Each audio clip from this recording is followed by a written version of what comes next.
Hey Muse, welcome back to Study with Mew. It's me, your resident virtual study buddy. And today, we're going to talk about why studying alone is so hard sometimes. If you're new here, I am a fourth-year medical student, and I make videos like this to help you reach your goals. So if you'd like to study with us, please hit that subscribe button. And of course, comment down below to let me know what you think. As promised, today we're going to be talking about why studying alone is so hard sometimes. If you've ever studied solo, then you may have felt frustrated at some point during your study session, because you could just not focus, and it might even feel harder than usual to get your work done. But I am here to tell you that you are not alone, and that this is completely normal. I actually had a viewer reach out to me asking for tips on how to stay focused while studying alone, because they felt like they couldn't stay focused on their work without their friends around. And I thought, hey, maybe other Mews feel this way too. So I decided to make this video to help those who are feeling unmotivated when studying alone. So the first thing that I want to address is that you're not lazy, and there is nothing wrong with you. This is actually very normal because our brains are wired to crave connection. Think about it. Back in the day, we used to live in tribes, and now we're reliving in modern times, where a lot of us are studying from home or even online. So because of that, we don't have that sense of community anymore. So it can definitely feel harder to stay motivated when studying alone. But of course, there are ways to fix this problem and to stay motivated no matter what. So here are 4 things that you can do when studying alone to make your sessions more effective and more enjoyable. The first thing that I recommend is getting a virtual study buddy.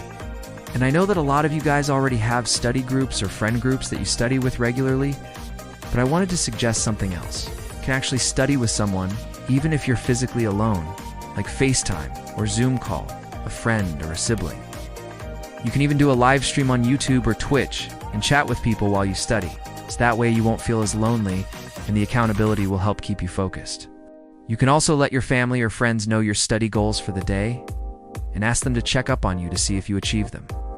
That way you kind of have like a little bit of pressure, but it'll be a gentle pressure that will motivate you to get your work done.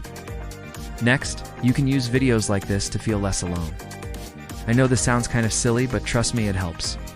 Watching others study will help you feel more connected, because you'll all be able to see others doing the same thing as you. It's kind of like being part of a group or a club.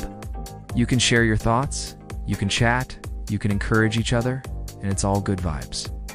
The comments section on my videos are always filled with such lovely comments, and everyone here is just trying to achieve their goals, and I love that. So I hope that you can find comfort and motivation in knowing that you're not alone. Every single one of you watching right now, we're all in this together, and I believe in every single one of you. You got this? And speaking of motivation, did you know that sharing your goals with someone else can help motivate you to achieve them? Why? Well, research has found that when you share your goal with someone else, you're more likely to be held accountable, which leads to greater goal commitment and goal achievement.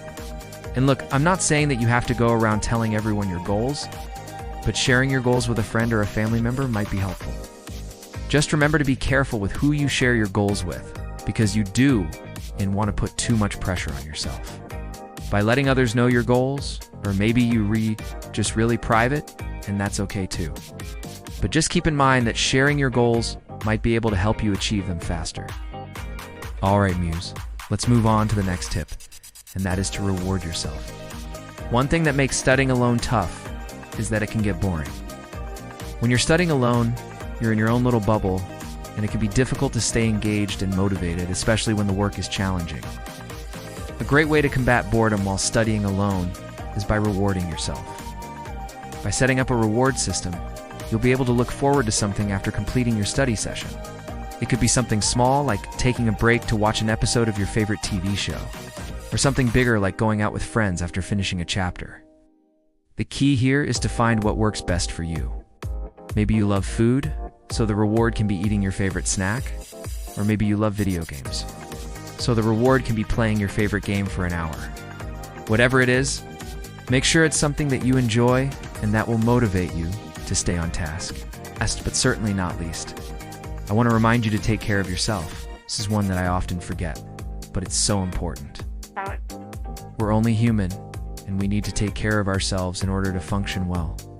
So when you're studying alone, make sure to take breaks to stretch, move around, and rest your eyes. You can even set a timer to remind yourself to do this. Trust me, it's so easy to get caught up in your work and forget to take care of yourself. But it's important to remember that you're not a machine, and you need to take care of yourself in order to stay focused and productive. So make sure to take breaks to stretch, move around, and rest your eyes. Staying focused for long periods of time is not healthy. So take advantage of the benefits of active breaks. And remember that you're never truly alone. You have your pet, you have your family, you have your friends, and you have all of us Mews here supporting you. I know that sometimes studying alone can be tough, but just remember that you're not alone. There are so many people out there who are facing the same struggles as you, and there are so many resources available to help you succeed. So don't be afraid to reach out for help when you need it. Believe in yourself and never give up on your dreams. You got this, and I hope you enjoyed today's video. If you did, please leave a like and subscribe to show your support. Comment down below to let me know what you think and share this video with any Mews that you think it might help. Thank you all so much for watching, and I'll see you soon. Welcome back to Study with Mew. This week we're answering the question, does music help or hurt your study focus? Let's dive in with an experiment. We've all had that moment where we're working hard on something important, like studying for an exam or trying to meet a deadline at work. But no matter how much effort we put in, we just can't seem to get into the zone. We feel distracted and unmotivated, and the work just isn't getting done. That's when some of us turn on music in order to get focused. But does it actually work? Well, today we're going to explore both sides of this question, looking at research on the effects of music on focus and productivity. And by the end of this video, you'll learn how to use music effectively to improve your study focus. So let's get started. The first thing we need to know is whether music actually improves focus. To answer this question, let's take a look at what happens in your brain when you listen to music. When you hear music, several areas of your brain light up. One of these is the auditory cortex, which is responsible for processing sound.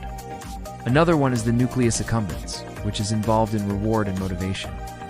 Finally, there's the hippocampus, which plays a role in memory and learning. Now, when you listen to music that you enjoy, your brain releases a number of chemicals, such as dopamine and oxytocin, which are associated with pleasure and reward. However, researchers peg the release of these chemicals as a response to anticipation. Your brain learns to associate certain songs or pieces of music with past experiences and emotions. When you hear that music, your brain anticipates those past experiences and emotions and releases the corresponding chemicals. So how does this relate to studying? Well, researchers have found that listening to music while studying may actually hinder your ability to focus by hijacking your attention and triggering emotional and memory-related responses. For example, if you're listening to music with lyrics, your brain may be more likely to focus on the words of the song rather than the task at hand. On the other hand, instrumental music without lyrics may be less distracting because it doesn't trigger the same emotional and memory-related responses. Several studies have shown that music with lyrics is more distracting than instrumental music. When it comes to cognitive tasks like reading and problem solving, in one study, participants were asked to perform a number of cognitive tasks while listening to either music with lyrics or instrumental music. The results showed that participants were more accurate and faster on the tasks when they listened to instrumental music. So if you're planning to use music to help you study, it's best to stick with instrumental tracks without lyrics. Next, let's talk about the tempo or speed of the music. It's generally recommended to listen to music with a slower tempo when trying to focus or concentrate. Upbeat or fast-paced music can be more stimulating and distracting, making it harder to maintain focus. A study published in the Journal of Research in Music Psychology found that participants who listened to fast-paced music were less able to concentrate on a cognitive task compared to those who listened to slow-paced music. On the other hand, slower-paced music can create a calm and relaxed atmosphere that promotes focus and concentration. So if you're looking for music to help you study, try to find tracks with a slower tempo and avoid songs with sudden changes in speed or volume. Personally, I love lo-fi music when I'm studying. Lo-fi or low-fidelity music is a genre of music that is characterized by its focus on creating a relaxed and atmospheric sound. It's often instrumental and features a slower tempo. It's making it ideal for creating a calm and focused environment for studying. You can find many playlists of lo-fi music online. Another important factor to consider is how familiar you are with the music you're listening to. Researchers peg this as something called the familiarity principle, or the mere exposure effect. Essentially, our brains prefer things that we're more familiar with. So if you're trying to focus on a task, your brain may find it easier to do so when you're re-listening to music that you're re-familiar with. It's because your brain has already processed that information before, so it's less likely to be distracted by new or unfamiliar sounds. There are two ways you can use this principle to your advantage. First, you can stick with music you already know and love. Or second, you can listen to the same playlist for every study session. Both options can help your brain associate the music with focus mode. The second option is actually what I personally do. Every time I sit down to study, I put on my trusty Focus To-Do playlist, which has been with me through thick and thin since college days. I'm so used to it now that the music helps me get into a flow state almost immediately. Now that we've covered the basics of using music to focus, let's move on to the types of music that are most effective for studying. As we mentioned earlier, it's best to avoid music with lyrics when trying to focus, but there are still plenty of options available. Classical music is a great place to start, as it's been shown to promote relaxation and focus. One study found that listening to Mozart's Symphony No. 40 in G minor improved participants' spatial reasoning abilities, which are important for tasks like problem solving. Ambient music is another good option, as it's designed to create a relaxing and atmospheric soundscape. This genre often uses long, drawn-out notes and subtle changes in sound, which can help you focus on your work without being distracted. Video game soundtracks are also worth considering, as they're often rich in orchestral and electronic instrumentation. Plus, video game music is specifically designed to be immersive and engaging, which can help you get into a flow state. A study published in the Journal of Media Psychology found that video game music could enhance players' cognitive performance on a number of tasks, including memory and attention. Finally, let's talk about the volume of the music. It's important to keep the volume low enough that it doesn't become a distraction itself. According to research, background music should be at a low volume in order to be helpful. If it's too loud, it can actually be more distracting than helpful. I think that makes sense, right? If you're constantly trying to figure out what the music is playing, or if the music is too loud, it's going to be hard for you to focus on your studies. Personally, I always set my music volume to about 25% when I'm studying. I want it to be there as a nice background element, but not so loud that it's dominating my mental space. Okay, so we've covered a lot of information in this video, so let's recap quickly. Music can be a useful tool to help you focus while studying, but it's important to use it wisely. Here are 5 key takeaways from this video. First, lyrics distract you, so stick to instrumental music. Second, slower tempo helps with focus and concentration.